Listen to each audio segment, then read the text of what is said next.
ప్రభు పేరిట వందనాలు తెలియజేస్తున్నానండి. మరి మూడవ మాట మనం దేవుడు పలికిన మూడవ మాట జ్ఞాపకం చేసుకుందాం. మన మధ్యన లక్ష్మి గారు వచ్చి మూడవ మాటను పంచుకుంటారు. రిఫరెన్స్ చెప్తున్నానండి. యోహాను సువార్త 19వ అధ్యాయము 26వ వచనము. ఆ మాట తల్లి వివరిస్తారు, శ్రద్ధగా విందాం.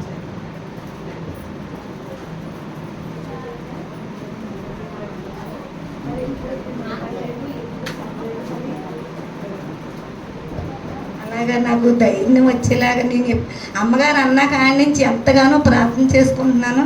తండ్రి ఎందుకో మరి నాతో మాట్లాడాలని నేను అనిపించావు ప్రభువా. మరి ఎంతో ఆశపడుతుంది, ఎన్ని సంవత్సరాలు బట్టి ఆశపడుతున్నాం ఇలా చెప్పాలని, కానీ ఎదరకు రాలేకపోతున్నాం. మరి గంగ అయితే నేను లక్ష్మక్క చెప్తామన్నదే. సర్లే అక్క నీ మాట కూడా ఇచ్చేసాను చెప్దామంటే, సర్లే దేవుడే ఉన్నాడు ఆయనే చూసుకుంటాడు చెప్దామని మరి ముందుకు దిగాం. మరి అమ్మగారు చెప్పిన కానీ ప్రార్థన చేసుకుంటున్నాను. అయ్యా ఎందుకు పనికిరండి అన్న అయ్యా, నేను ఏం మాట్లాడలేని దాన్ని ప్రభు నాతో నువ్వు మాట్లాడి ప్రభు అని ఎంతగానో ప్రార్థన చేసుకున్నాను. సువార్త 19వ అధ్యాయం 26వ వచనం. మరి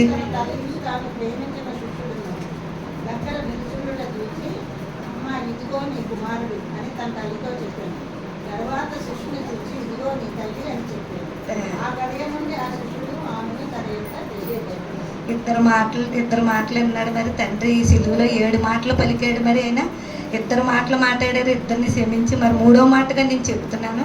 అమ్మా ఇదిగో నీ కుమారుడు అని చెప్పాను, తల్లితో చెప్పాను. తల్లేమో శిష్యులేమో ఇదిగో నీ కుమారుడు అని చెప్పాను. ఎంతో పంచుకున్న తల్లి గారిని దేవుడి పేరట వందనాలు తెలియజేస్తున్నాను. చక్కగా పంచుకున్నారు. మరి ధైర్యంగా నిలబడినందుకే దేవుడు ఎంతగానో కృప చూపిస్తారు. చక్కటి మాటను పంచుకుంటూ వచ్చారు. మరి ఒక్కసారి ఆ మాటను నేను కొద్దిగా వివరిస్తానండి. యోహాను సువార్త 19వ అధ్యాయము 26వ వచనంలో ఆయన అంటున్నారు, యేసు తన తల్లియు తాను ప్రేమించిన శిష్యులను దగ్గర నిలిచింటట చూచి, అమ్మా ఇదిగో నీ కుమారుడు అని తన తల్లితో చెప్పెను. యేసు ప్రభు వారు 3వ మాట సిలువలో పలుకుతున్నారు. ఏమంటే, అమ్మా ఇదిగో నీ కుమారుడు. అసలు ఆయన బాధ్యత ఎలాంటిదో ఒకసారి ఆలోచిస్తే ఎంత గొప్పగా అనిపిస్తుందో చూడండి. ఎలాంటి పరిస్థితుల్లో ఆయన బాధ్యత వహిస్తున్నారండి. ఎలాంటి పరిస్థితుల్లో? చాలా భారమైన పరిస్థితులు. చెప్పాను కదండి, సిలువ వేసినప్పుడు ఎముకలన్నీ నొప్పి చేస్తాయి ఒక చోటకు వచ్చి. అంత భారమైన పరిస్థితిలో ఆయన ఉదయం నుంచి 8 గంటల నుంచి ఏం చేస్తున్నారండి? ఆయన చిత్రహింస చేస్తున్నారు, ఆయన హింసిస్తున్నారు. ఆయన శరీరం అంతా మాంసపు ముద్దగా మారిపోయింది.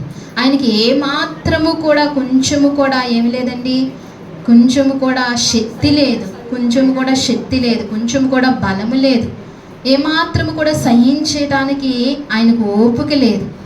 ఆయన మహిమనంతయు ఆయన దేవుడు కదండి అనడానికి వీలు లేదు. ఆయన ఎలా వచ్చారండి? మానవ రూపము దాల్చాడు. ఆయన దాసుని స్వరూపము ధరించుకుని ఈ లోకానికి వచ్చాడు. మహిమనంతా అక్కడ విడిచిపెట్టి వచ్చాడు, తండ్రి దగ్గర విడిచిపెట్టి వచ్చాడు మహిమనంతా. ఏ మహిమ లేకుండా ఆయన, ఏ ప్రభావము లేకుండా, ఏ శక్తి లేకుండా రిత్తుడిగా ఈ లోకానికి వచ్చాడండి. ఆ రిత్తుడిగా వచ్చిన దేవుడు ఇంత భయంకరమైన శ్రమ పొంది సిలువ మరణము పొందుతూ ఆయన సిలువలో ఎన్ని గొప్ప మాటలు పలుకుతున్నారో చూడండి. ఎందుకు సిలువలో పలికిన 7 మాటలు జ్ఞాపకం చేసుకోవాలి అంటే గనక, చివరు పలికిన మాటలు చాలా విలువైనవండి. ఏంటండి? చివర పలికిన మాటలు చాలా విలువైనవి. అందుకనే వాటిని ప్రతి సంవత్సరము మనందరం ఏం చేస్తున్నాం, క్రైస్తవ లోకం అంతా ఏం చేస్తుందండి, జ్ఞాపకం చేసుకుంటూ ఈ సమయంలో చాలామంది ప్రతి ఒక్కరూ కూడా ఏమవుతారండి, విరిగి నలుగుతారండి. ప్రతి ఒక్కరూ కూడా, ఎవరు కూడా కన్నీరు కార్చని వ్యక్తి ఉండరు. ఎందుకంటే ఆయన సిలువ మరణాన్ని జ్ఞాపకం చేసుకుంటూ, ఆయన పలికిన మాటలను జ్ఞాపకం చేసుకుంటూ ప్రతి వ్యక్తి కూడా ఆయన మీద చాలాగా ఇదిగా ఉంచుతూ ఉంటారు. అందుకే ఇక్కడ ఆయన అంత భారముతో ఉండి కూడా ఆయనకు కలిగిన బాధ్యతను, ఆయనకున్న బాధ్యతను అసలు ఆయన బాధ్యతగా పట్టించుకోవసరం లేదు. ఇంకా తల్లి అవసరం లేదు కదా. అవసరం ఉందండి. ఆయన ఎంతవరకు అవసరమో వాడుకోవాలైనా ఈ భూమి మీద వచ్చినంత వరకే ఆమెను మరీను వాడుకున్నారు కదా, అంతవరకే. ఇంకా ఆమె బాధ్యత ఆయనకు అవసరం లేదు. వెనకాల అన్నదమ్ములు ఉన్నారు, ఆయన తండ్రి ఉన్నాడు, యేసేపు ఉన్నాడు, మరియా భర్త ఉన్నాడు. ఆయన బాధ్యత రహితుడు కాకుండా బాధ్యత కలిగిన ఒక ఆయన దేవుడుగా అనాలో మనిషిగా అనాలో అర్థం కాదు కదండి. ఆయన అంత గొప్ప ప్రేమామయుడు. ఆ సమయంలో అంటున్నాడు, తల్లి ఎంతో బాధపడుతుంది. ప్రతి తల్లికి బిడ్డలు బాధపడితే ఎలా ఉంటుందండి? బిడ్డలకి ఏమైనా చిన్న గాయం కలిగినా, చిన్న బాధ కలిగిన ఏ తల్లి అందరూ ఏం చేస్తారు? చాలా బాధపడుతూ ఉంటారు, వేదన చెందుతూ ఉంటారు.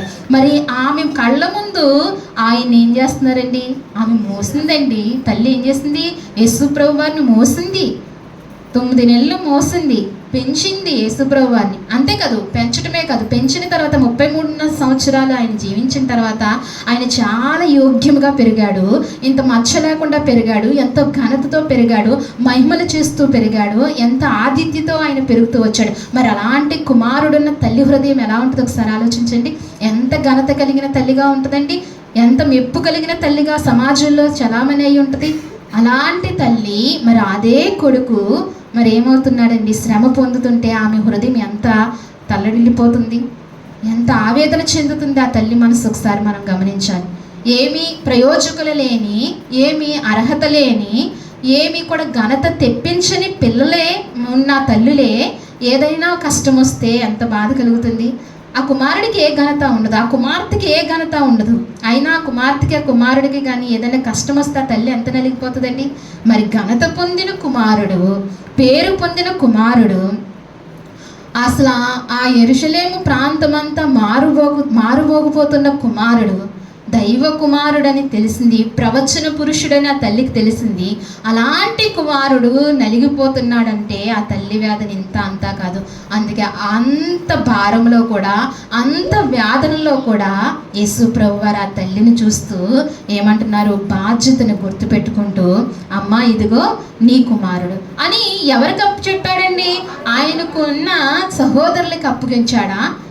ఆయన తర్వాత సహోదరులకి అప్పగించాడా? ఎవరికి అప్పగించాడండి? యోహానికి అప్పగించాడు. యోహానికి అప్పగించాడు. రిఫరెన్స్లో చూపించాలంటే ఒకసారి ఒక్క మాట చూద్దాం.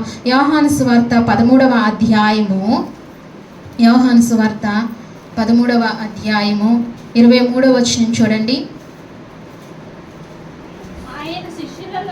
ఆయన శిష్యులలో యేసు ప్రేమించిన ఒక్కడు యేసు రొమ్మున ఆనుకొనుచు కనుక ఎవరి గూర్చి ఆయన చెప్పెనో అది తమకు చెప్పమని సీమోను పేతురు అతని సైగలు చేసిన. చూడండి, ఇక్కడ స్పష్టంగా మనకు తెలుస్తుంది యేసు ప్రేమించిన శిష్యుడు అంటండి. యేసు ప్రభు వారు ఎక్కువగా శిష్యులందరిలో ఎవరిని ప్రేమించాడండి?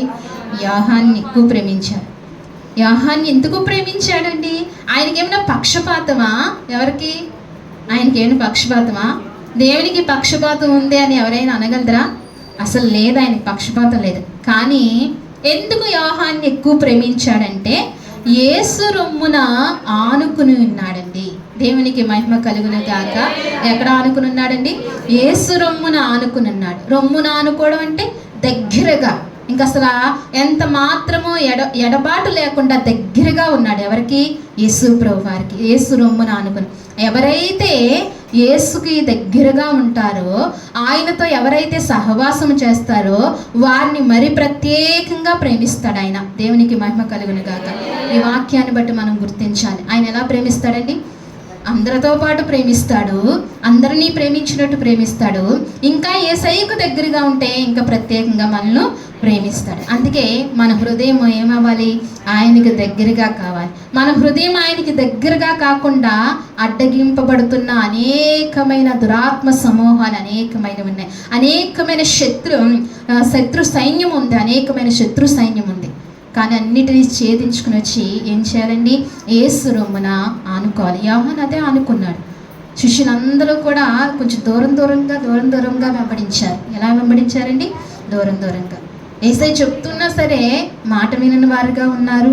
ఆయన పిలిచినా సరే, ఆయనతో తిరిగినా సరే మాట వినని వారుగా ఉన్నారు. కానీ యోహాను అయితే దగ్గరగా ఉన్నాడండి, దగ్గరగా. అందుకే యోహానుకి ఆయన దగ్గరగా ఉన్నాడు కాబట్టి, యేసు మనసు యోహానులోనికి వచ్చింది కాబట్టి, యేసు పద్ధతులు ఆయనలో ఉన్నాయి కాబట్టి, నేను ఎలాగైతే బాధ్యత కలిగి ఉన్నానో నా యోహాను కూడా అలాగే బాధ్యత కలిగి ఉంటాడని తన తల్లిని ఎవరికి అప్పగించాలనుకున్నాడు? యోహానికి అప్పగించాలనుకున్నాడు. అప్పుడు యోహాన్ని పిలిచి ఇదిగో నీ తల్లి అంటాడు, తల్లిని పిలిచి ఇదిగో నీ కుమారుడని అప్పగిస్తాడు. అంత భారంలో కూడా. అందుకే ఒకవేళ మన కుటుంబంలో కానీ సంఘంలో కానీ మనకున్న బాధ్యతలను ఏం చేయకూడదండి? అస్సలు నిర్లక్ష్యం చేయకూడదు. అస్సలు నిర్లక్ష్యం చేయ. ఏ బాధ్యత దేవుడు మనకు అప్పగిస్తూ వస్తున్నాడో ఆ బాధ్యతను మనకు శక్తికి మించే సక్రమంగా నెరవేరుస్తూ రావాలి. అప్పుడే దేవుడు ఏం చేస్తాడు? ఇంకనూ మనల్ని పరిపూర్ణంగా దేవుడు దీవిస్తాడు. బాధ్యతలను మట్టికి అస్సలు వదలకూడదు. తల్లిని దేవుడు విడిచిపెట్టలేదు. ఎవరిని విడిచిపెట్టలేదండి? తల్లిని విడిచిపెట్టలేదు. యేసు ప్రభు మనసు అయితే కనుక మనం కూడా ఎవరిని విడిచిపెట్టకూడదు? తల్లి అనే సంఘముని ఏం చేయకూడదంటండి? విడిచిపెట్టకూడదు. దానికి దూరంగా మనం ఉండకూడదు. తల్లి అనే సంఘమును మనం ఏం చేయాలంటే ఆనుకొని బాధ్యత కలిగి ఉండాలి. యోహానుకు అప్పగించిన బాధ్యత, దేవుడు మనకి ఏ బాధ్యత అయితే ఇస్తాడో, సంఘంలో ఏ చిన్న బాధ్యత ఇచ్చినా, చాప ఎత్తే బాధ్యత ఇచ్చాడా, ఆ బాధ్యతను ఏం చేయాలండి? నమ్మకంగా ఏం చేయాలి? మన తుద శ్వాసి వరకు చేయాలి. చాపే కదా, ఎవరొకరు ఎవరొకరు తీస్తారు. దేవుని పని ఏమీ ఆగిపోదు. కానీ ఆ బాధ్యత నిన్ను ప్రేమించి ఇచ్చాడు. ఏం చేశాడండి? నిన్ను ప్రేమించి ఇచ్చాడు. యోహానుకు అప్పగించాడు ఆ బాధ్యతను. ఏ బాధ్యతను? తన తల్లి బాధ్యతను యోహానుకు అప్పగించాడు.